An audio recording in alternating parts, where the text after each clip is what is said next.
Hello, this is Ann Byrne from the Center for Policy Research. The purpose of this video is to share information on the interim data collection tools that have been forwarded to you for use with your IMPACS clients. As described previously, CPR is working with a contractor to develop a management information database, but as a new project, it's still in development. We need some kind of way to collect data on those clients you see and serve before the database is up and running. So I prepared some fillable PDF forms to gather information on the clients and an Excel spreadsheet to collect data on the services you provide. Before I get into the details of the forms, I thought it'd be helpful for us to review what the intended outcomes of the IMPACS project is, so we can see how these forms and the data relate to reporting on the outcomes. The first goal is to increase the percent of child support cases receiving payment. As an employment program directed to non-custodial parents in the child support services, this is an important and sometimes challenging endeavor. The clients that you'll see generally are individuals who are unemployed or underemployed and have not been able to meet their child support obligations. We know that child support is an important source of income for many families, and IMPACS is intended to ensure that more families get the child support they need. In order to do this, IMPACS seeks to improve employment outcomes for NCPs having a difficult time with meeting those obligations. Many of the NCPs who have difficulty paying child support may also need support to enhance their relationships with the children covered by the order. Some non-resident parents don't see their children or lack a formal agreement with the other parent that establishes how much time each parent spends with a child. Our evaluation of the IMPACS project will be based on data related to each of these outcomes. We'll analyze data from the Division of Child Support Services on payment patterns of your clients. We'll gather earnings and employment outcomes from your programs and also other sources. And we'll measure the relationships that they have with information they self-report to you in the process of intake and when they exit the program. We'll also track the amount and type of services provided. We know from previous research on non-custodial parent employment programs that the best outcomes are attained when there's a certain level of intensity of services. When we are analyzing the data at the end of the program and looking at the impact your program has had, we'll want to be able to look at different types of clients who have received different levels of service and a different kind of mix of service. And so we're recording and we'll be recording the types of services and the amount of time you spend with them.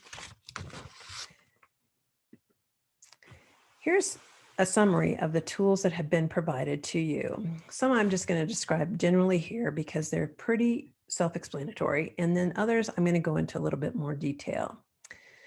The first thing is a Word document that's a simple template for you to use if you're so inclined with the child support agency that you're partnering with.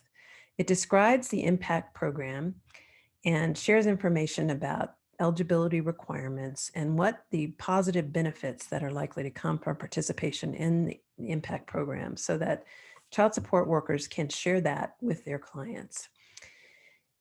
It is a voluntary document. You can use it if it's useful for you and discard it if it's not. We do know that the child support agency you partner with is the source of referrals for your program. And so in order to get the clients you need, you'll be dependent upon child support to produce those for you.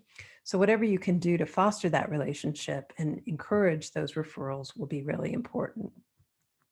The next document is a consent to release information. This is a document that you will share with the client after they've come to you for service, and it basically gives permission for your program to share information about the client and the services you provide to the client with the Center for Policy Research.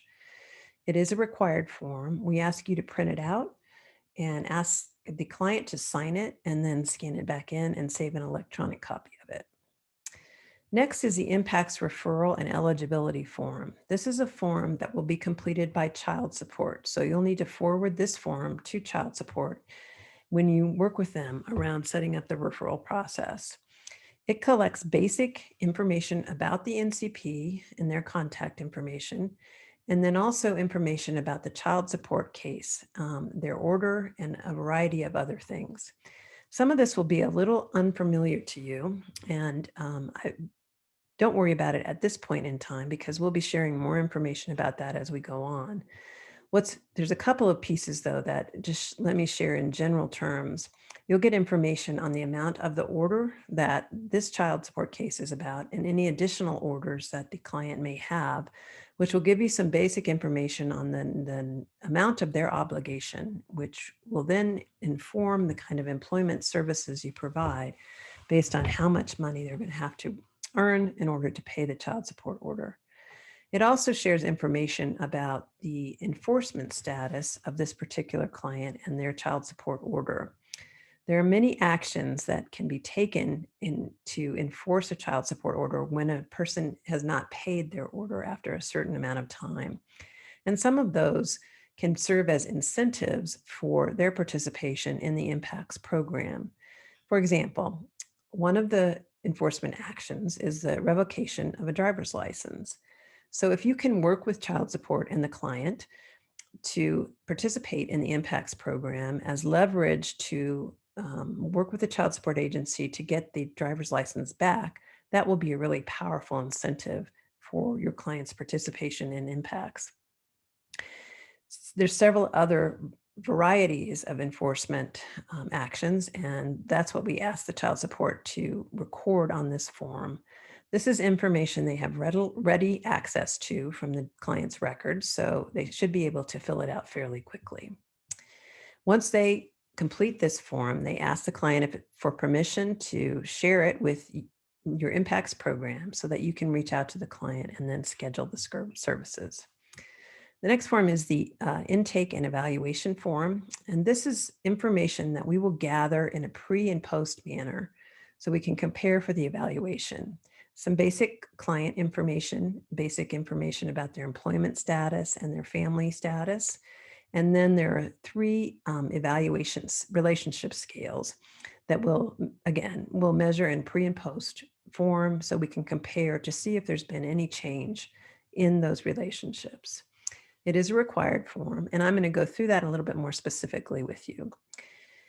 The next thing is the IMPACS service record form. This is an Excel document, and it is a place for you to record the contacts you have with a client and the nature of those clients. And I'm going to go through that with you a little bit more specifically too.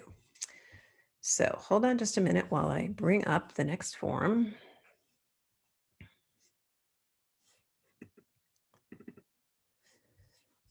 Okay, here is a copy of the Program Intake and Evaluation Instruments form. It is a fillable PDF form with many different options. So for example, they ask you to identify the IMPACS program, and here you have the option of the 3 programs in the first cohort. Again, another option would be the county, and it's populated with the counties that are being served. We ask for if you have collected the required documentation, which includes the consent to release information that I described, and then an affidavit of legal residence that the Division of Child Support will provide to you as well. So it's basic information about their name, the case number, their relationship to the child, are they the mother or the father, their date of birth, their ethnicity, their level of education, their primary language. We're asking for information about their current employment status. And this is very superficial information about their employment, that just key factors that we want to look at from a pre and post level. And I expect that you will do a much more extensive intake around their employment history and their employment status. But we want to know if they're employed now or partially employed. We want to know if they are unemployed, how long they've been unemployed. We would like to know what their most recent hourly wage, what they're earning now or what they earned in the last time they were employed. The same with the number of hours worked, whether or not they got benefits, how long they've ever been with any employer, and what their estimated earnings were last year. We're going to ask some questions about the children, How many are covered? Do they have other children? What's the relationship with the only youngest child in the child support case? Do they have an agreement with the parent, and what kind of agreement, the other parent, about who sees the child when? We ask if they see the only or youngest child in this case, and how often they communicate with that child, and whether or not they're satisfied with the relationship with that child. We ask if the client was ever married to the other parent of the children, and how well they get along with the other parent. So that's the basic information that we're requesting you gather from the client for evaluation purposes. Now we're moving into the 3 different scales. The reason that you're asking about the youngest or only child in the child support case is these tools have been validated, or this tool has been validated by specifying that child in particular. Multiple children will yield different results, and so we don't want to get the parent to respond as if he's referring to one child in the first test and the first administration of this, and then a completely different child in the second administration. So we're specifying the youngest child because we need to land on a particular child. So if they have said that they don't have a relationship with the youngest child, then you click here and you move on. You don't do this particular scale. If they do describe a relationship with that child, what you do is you read this statement. Please reflect on the degree to which each of the following statements apply to your relationship with the only youngest child in this case, and then indicate which of these apply. Definitely does not apply, not really, neutral, applies somewhat, or definitely applies. And you're going to read these statements to the client. I share an affectionate, warm relationship with the child, and then read the options and record what they describe as the option that they choose. You're likely to have to read the statements multiple times, and certainly the answers over and over again, so that you're getting a clear message from the client about their perspective. Be patient as you're administering this. There's not many items in this particular scale, so it shouldn't take too long, but you want to make sure that you give the client enough time to respond in the way that's accurate for their situation. Next is a co-parent relationship scale. We're interested in the co-parent relationship because that has a lot of influence in the actual relationship a parent has with their child. On occasion, the co-parent will prohibit the other parent from seeing the child or may undermine their relationship. And if we can make some gains in the co-parent relationship, it will oftentimes result in an enhanced relationship between the parent and child. So we're measuring this in this way with this scale. It's similar. You read the statement, you read what kind of frame them thinking of the parent of the children in this child support case. Do you agree or disagree with the following? So you read each statement and then the options here. Again, you might have to read them multiple times as well as the options in order to get a response. And then the third scale is a scale on barriers. This has been validated within some fatherhood programs, and is just intended to kind of identify barriers that parents have in connecting with their children. You're likely to be doing some barrier assessment related to employment that will be more comprehensive than this in your development of the employment services and the particular plan for the client. But these are just a few indicators that we're gathering for the evaluation's purpose. So again, you're making the statement and then giving the options of the questions that they ask, or the answers that they have to give. So that's all the information that we're requesting for the program intake and evaluation instruments. And again, this is the information that we will get in a pre and post level so that we can then compare the 2 answers together. So I'm going to show you now the Excel spreadsheet, but before I do, I want to explain a little bit about how we are keeping track of the services that you provide. We've identified 5 major types of services that will be a part of the IMPACS project. The first is case management, and that's that individualized plan and process where you're working with the client to kind of prioritize what happens and manage and juggle the different services that are being provided. It's the coordination of the case as a whole and that interaction kind of bridging with the referral partners and child support services and the like. Next is the employment services, and that's pretty straight up employment services. So the types of things that you're doing to help the client become better employed, gain the skills they need, find jobs, and the like. Next category of services is parenting, and this relates to a variety of things about the parenting and co-parenting relationship. It could mean a referral to an organization or a service that helps the parents get a formal parenting plan established so that the time with each parent is clearly delineated. It could be participating in a child development class to learn more about how to meet your child at the place where they are developmentally. It could be coaching from the case manager about working with the other parent. It could be a variety of things. So that's the type of thing that goes under parenting. Supportive services is a little bit of a catch-all. It includes a lot of services that may be provided by referral partners, such as mental health, substance abuse treatment, a variety of things, but it also includes supports that you will provide for crisis stabilization or to help facilitate participation in the other programs. So for example, if someone may need some rent support or transportation support, that would be included in the supportive services. And then the fifth category of service is the child support services, and that's working in collaboration with child support to manage the case to be in such a way that it provides incentive and some relief, hopefully, from the enforcement actions based on their participation in the child support case. So now I'll go to the actual spreadsheet so you can see what we're talking about here.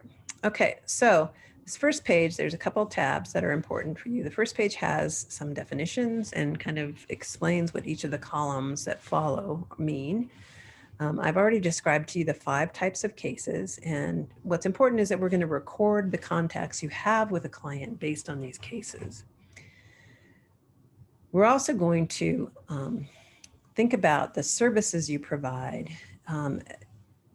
by the focus of the contact. So I've defined those as the primary type of service and a secondary type of service. This is not a reflection on the prioritization of what services are most important or what's most valuable to the client. This is simply a reflection on the amount of time you spend during a contact that you're recording in this system. So we have 2 different levels of service. The level is only really about the time. And then within each of those, you will record activities that you have done with the client related to that type of service. So here's my contact information. It's a couple of different places, but as you're doing this, if it's not working right or you're confused and want to make sure you understand what you're doing, please feel free to reach out to me. I'm going to give you a little scenario and then I'll show you how you actually would record it in this system. So let's say that your IMPACS program is a workforce center. You've had your first initial meeting with a client and it included the overall program intake. So you administered the intake and evaluation scales that I just showed you and any other kind of basic contact information or basic intake that you do for your agency. And then you've done a quick basic skills employment assessment, and then you've made a referral to the mental health center because the client identified that they're experiencing some depression and may need some services around that. So the way that you would organize that program in this system is that 45 minutes of the hour was spent on the program intake, and that would be a case management function. Referral would fit under that as well. And then you spent about 15 minutes on the employment basic skills assessment. And so that would be the secondary activity is employment. So let's go to the actual record here, which is the second tab. What you'll see on this form is there's some additional instructions, and it's you're going to be adding the data across the page. So you start with the client's last name and the first name. The last name is stationary so that as you move across the page, you can keep track of who you're reporting on.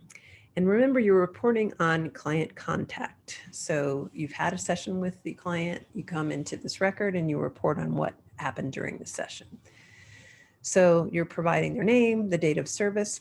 Oh, and just for your information, the white columns are columns that you enter text in. The green columns are columns with a drop-down box. So you're writing the text of the name and the date of service, and then the IMPACS program is your program. Are you Discover Goodwill, Hilltop Community Resources, or Employment Services of Weld County? You're going to put the case manager's name, last name, first name, and this is however you define that person, whoever's working with the client. And then just a couple word description of what you did in this session. So I'm going to put first meeting here. So again, we're going to define the primary type of service. And again, this is the primary focus of the contact. And in this case, it was case management. And it took 45 minutes. Now, most of the columns that have a drop-down box have another column next to it in case there was an other that you click. So in this case, if you had worked with the client for 3 hours, that's not here on this drop-down list. So you would click other and then you would type 3 hours in the next box. And there are several other places where this might occur. There's always a box next to it, so you can do that. So the next question asks who the service was provided by. Was it by your program, or was it provided by a referral partner? And if it was a referral partner, who that agency was, what that agency was. And here's where you describe the actual activity. And this drop-down box is very long and includes all kinds of things. So you might want to get familiar with it. And it's organized for your sake by the initials of the 5 types of services. So CM is case management, E is employment, P is parenting, SS is supportive services, and CS is child support.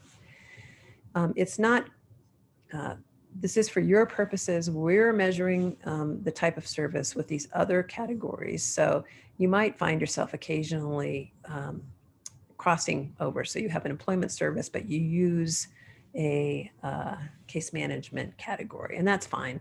Again, this is just to help you see and kind of organize your thinking. There are a lot of items here, and you might get a little confused and think, well, what's the difference between this or that? And I can provide more information for that, and you should just make your best estimate of what you think is the best description. And if it's not here, and if there's some big gaps, we can certainly add some more, or if some that are not being used at all, we cannot screen some out. So you would click, so we did here, this was an intake session. And so that was the first activity. The second activity was with a referral. And it asked for a description here. And so that's where you referred the client to. So we referred them to the mental health center, and there it goes. And then now we're to the secondary type of service, and that was the employment assessment. So you click on employment, you click on the duration, which is 15 minutes, who the service was provided by, same as what was happened before, and what the activity was. And so that was an assessment. And so we go to employment, it asks for a description. And so we're typing in basic skills. That was all we did. If we had another activity, we would put it here. If you need more space, if you had more activities or provided more than 2 types of service or 2 of the categories, you can go to this next line. You don't have to fit everything on a single line. Since we're tracking by the date of service and the duration, we'll be able to roll them up together. And so you don't need to worry about it if you have to go to a second line. So that's basically this form. The database will hopefully be fairly consistent with this so that when we do transition to that, it will flow fairly easily for you. This is a work in progress though, and this is the first time we're doing this, and that I invite you to share information about what works, and if something is feeling too cumbersome or doesn't make sense, please do reach out to me, and we will try to improve things as we go along. So thank you for your time and attention, and good luck as you start to see the new clients.